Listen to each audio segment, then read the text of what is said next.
Hello student, welcome to the edge mathematics solution. इस video में हम लोग इंटीग्रल एक्सरसाइज 7.5 का क्वेश्चन नंबर 12 सोल्व करेंगे। यहाँ से देखिए हमें किसका इंटीग्रेशन करना है, x cube plus x plus 1 और अपॉन में आपका क्या है एक्स स्क्वायर माइनस 1।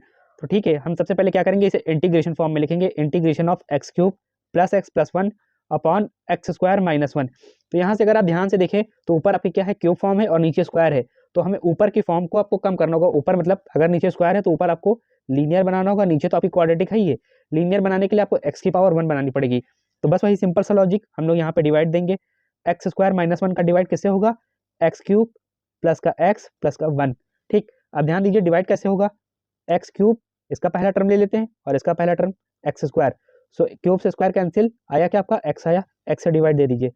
एक्स का मल्टीप्लाई होगा एक्स स्क्वायर से, सो आप यहाँ पे आएगा क्या एक्स क्यूब, और ये एक्स का माइनस 1 से होगा तो यहाँ पे क्या आएगा माइनस का 1। यहाँ पे देखिए साइन चेंज हो जाएगा तो ये माइनस का हो जाएगा, ये माइनस का है तो प्लस का हो जाएगा। सो ये तो आपका कैंसिल हो जाएगा। देखिए प्लस का एक्स प्लस का एक्स, ये आपका क्या हो जाएगा 2x और प्लस का 1। तो देखिए जब डिवाइड दे देते हैं तो हम लोग लिखते कैसे हैं, देखिए quotient plus remainder upon divisor.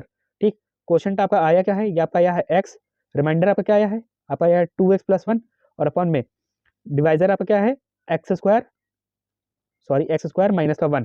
ठीक, अब देखिए इस पूरे टर्म को हम एलिमिनेट करके हम ये वाला टर्म लिख सकते हैं। So integration of X plus 2x plus 1 upon में X square minus 1 bracket close, साथ में आपका क्या है dx। अब देखिए सेपरेट फॉर्म में तो हम इंटीग्रेशन भी अलग अलग कर देंगे। देखिए इंटीग्रेशन ऑफ यहाँ पे आपका क्या हो जाएगा x dx plus integration of 2x plus 1 upon में एक्स स्क्वायर माइनस 1 dx। अब देखिए एक्स स्क्वायर माइनस 1 है, ठीक, इसे हम क्या लिख सकते हैं एक्स स्क्वायर माइनस 1 का होल स्क्वायर। तो ये आपका क्या बन जाएगा, ये आपका बन जाएगा एक्स प्लस 1 और एक्स माइनस 1, क्योंकि ए स्क्वायर माइनस बी स्क्वायर। ठीक, तो ये लिख देते हैं integration of x dx plus ये आपका क्या हो जाएगा 2x प्लस 1 अपॉन में x प्लस 1 और x माइनस 1, साथ में आपका क्या रहेगा dx रहेगा। ठीक, देखिए इसका इंटीग्रेशन तो आपका इजीली हो जाएगा। ठीक, चलिए ये कर भी देते हैं। देखिए इसके लिए आपका रूल कौन सा लगेगा, सिंस इंटीग्रेशन ऑफ x की पावर n dx, ये आपका क्या होता है x की पावर n प्लस 1 अपॉन में n प्लस 1 और प्लस का क्या आता है c आता है, तो इसकी पावर क्या आपकी 1 है। सो 1 रख भी देते हैं। देखिए x 1 प्लस 1 अपॉन में 1 प्लस 1 प्लस आपका ये इंटीग्रेशन टर्म आपका एज इट इज रहेगा 2x प्लस 1 अपॉन में आपका क्या है x प्लस 1 और अनदर ब्रैकेट में x माइनस 1, साथ में आपका क्या है dx। अब यहाँ से देखिए एक्स स्क्वायर और नीचे आपका क्या है 2, देखिए 1 प्लस 1 स्क्वायर और 1 प्लस 1 2, ये वाला आपका टर्म एज इट इज रहेगा 2x प्लस 1 अपॉन में x प्लस 1 और अनदर ब्रैकेट में x माइनस 1, साथ में आपका dx और प्लस का। इसका इंटीग्रेशन कर चुके तो यहाँ पे कांस्टेंट टर्म भी हम लगा देंगे।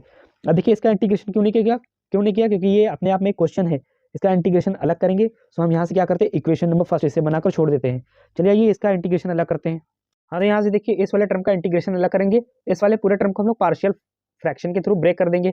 देखिए 2x प्लस 1 अपॉन में आपका क्या है x प्लस 1 और उसके मल्टीप्लाई में आपका क्या है x माइनस 1। इसे जब ब्रेक करेंगे तो यहाँ पर क्या बन जाएगा a x प्लस 1 और plus b upon x minus 1। ठीक, इसको रिप्लेस कर देते हैं इस पूरे टर्म को। सो यहाँ पर क्या हो जाएगा a upon x plus 1 plus b upon x minus 1 bracket close, साथ में आपका क्या रह गया dx। अब इंटीग्रेशन भी अलग अलग कर दीजिए, a upon x plus 1 plus b upon x minus 1, इसके साथ भी dx आ जाएगा, यहाँ पे भी आपका क्या आ जाएगा dx आ जाएगा। यहाँ से a और b बाहर निकाल लीजिए, a integration of 1 upon x plus 1 dx plus यहाँ से b बाहर आएगा integration of 1 upon x minus 1 dx। अब देखिए इसका फॉर्मूला क्या होता है 1 बाई एक्स डी एक्स, ये आपका होता है log mod of X plus का c। अब यहाँ से देखिए a मल्टीप्लाई में आपका क्या जाएगा लॉग मॉड ऑफ x की जगह पर आपका क्या है x प्लस 1 है, plus b log mod of ये आपका क्या हो जाएगा x माइनस 1 और प्लस क्या हो जाएगा c। अब यहाँ से देखिए हमें a और b की वैल्यू भी फाइंड करनी पड़ेगी। तो देखिए a और b की वैल्यू फाइंड करने के लिए हम इस इक्वेशन का यूज करेंगे। ये आपकी इक्वेशन क्या थी, सिंस 2x प्लस 1 अपॉन में आपका क्या है x प्लस 1 और x माइनस 1 इक्वल्स टू ये आपका क्या है a x प्लस 1 फिर plus b upon x minus 1। LCM ले लीजिए, देखिए x प्लस 1 का मल्टीप्लाई x माइनस 1 से हो जाएगा, a का मल्टीप्लाई x माइनस 1 से बस सिंपली क्रॉस मल्टीप्लाई हो जाएगा, प्लस b का मल्टीप्लाई x प्लस 1 से। ठीक, इस साइड आपका क्या है 2x प्लस 1 अपॉन में x प्लस 1 और उसके मल्टीप्लाई में x माइनस 1, इससे ये आपका क्या हो जाएगा कैंसिल हो जाएगा। सो 2x प्लस 1 इक्वल्स टू ये आपका क्या हो जाएगा ax माइनस का a प्लस bx प्लस का b, कुछ नहीं किया a और b का अंदर मल्टीप्लाई करा दिया है। अब यहाँ से देखिए x वाले टर्म एक साथ 2x प्लस 1, यहाँ से देखिए डायरेक्ट कॉमन भी ले लेते हैं, ये एक्स का टर्म, ये एक्स का टर्म, यहाँ से एक्स कॉमन, ये क्या बचा आपका ए और ये प्लस का बी, कांस्टेंट टर्म आपका क्या है माइनस का ए प्लस का बी। सिंपली कोफिशिएंट कंपेयर कर देते हैं। यहाँ से देखिए इफ एक्स का कोफिशिएंट आपका क्या है ए प्लस बी, और यहाँ से एक्स का कोफिशिएंट 2 है। अब यहाँ से देखिए आगे देख लेते हैं। देखिए यहाँ पे कांस्टेंट वैल्यू आपकी क्या है माइनस का ए प्लस बी, और इस साइड कांस्टेंट वैल्यू आपकी क्या है 1। देखिए यहाँ से कुछ नहीं करते हैं, दोनों इक्वेशंस को ऐड कर देते हैं। इसे इक्वेशन नंबर ए ले लिया, इसे इक्वेशन नंबर बी ले लिया, ठीक। साइड ही में सॉल्व कर देते हैं। यहाँ से देखिए add equation A and B, ठीक। इक्वेशन ए आपकी क्या है, देखिए लेफ्ट पार्ट से ऐड होगा। सो देखिए ए प्लस बी, ठीक, प्लस माइनस का ए प्लस बी, ठीक, इक्वल्स टू 2 प्लस 1। सो यहाँ पे आपका क्या आ जाएगा 2 प्लस 1। ध्यान दीजिए ए प्लस बी माइनस का ए प्लस का बी इक्वल्स टू 3, माइनस का ए प्लस का ए कैंसिल, तो ये आपका क्या हो जाएगा 2b equals to 3। So b की वैल्यू आपकी क्या आ जाएगी 3/2।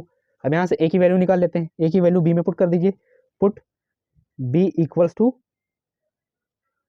3/2 इन इक्वेशन a में पुट कर दीजिए, b में पुट कर दीजिए, a में पुट कर दीजिए। देखिए a क्या है आपकी equation a plus B equals two 2, ठीक, ये आपकी इक्वेशन है a plus B equals two 2, इसी में पुट कर देते हैं। देखिए a प्लस बी की जगह पे आपका क्या आ जाएगा 3/2 इक्वल्स टू 2। सो a की वैल्यू आपकी क्या आ जाएगी 2 माइनस 3/2।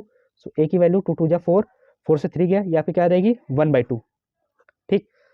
तो यहाँ पे आपका फाइनल आंसर जब हम इसमें पुट अप करेंगे, ठीक, तो a की जगह पे हम क्या रख देंगे, ये आपका हो जाएगा 1/2 log mod of x plus 1, ठीक। b की जगह पर हम लोग रख देंगे, ये आपका क्या हो जाएगा प्लस का 3/2 log mod of x minus 1, और ये क्या हो जाएगा प्लस का c, ठीक। ये आपका क्या आ जाएगा इस पार्ट का आंसर, ये जो पार्ट था इस पार्ट का क्या आ जाएगा फाइनल आंसर आ जाएगा।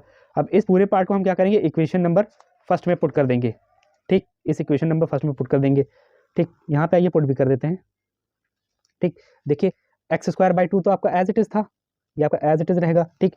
इसका आंसर आपका क्या इसका आंसर आपने क्या निकाला है, इसका आंसर यहाँ से निकाला गया 1/2 log mod of x plus 1। So plus 1/2 log mod of x plus 1, फिर प्लस, ठीक, और क्या है 3/2 log mod of x minus 1, 3/2 log mod of x minus 1, plus का कांस्टेंट टर्म आपका क्या है c है। ये आपका क्या हो गया फाइनल आंसर हो गया इस क्वेश्चन का।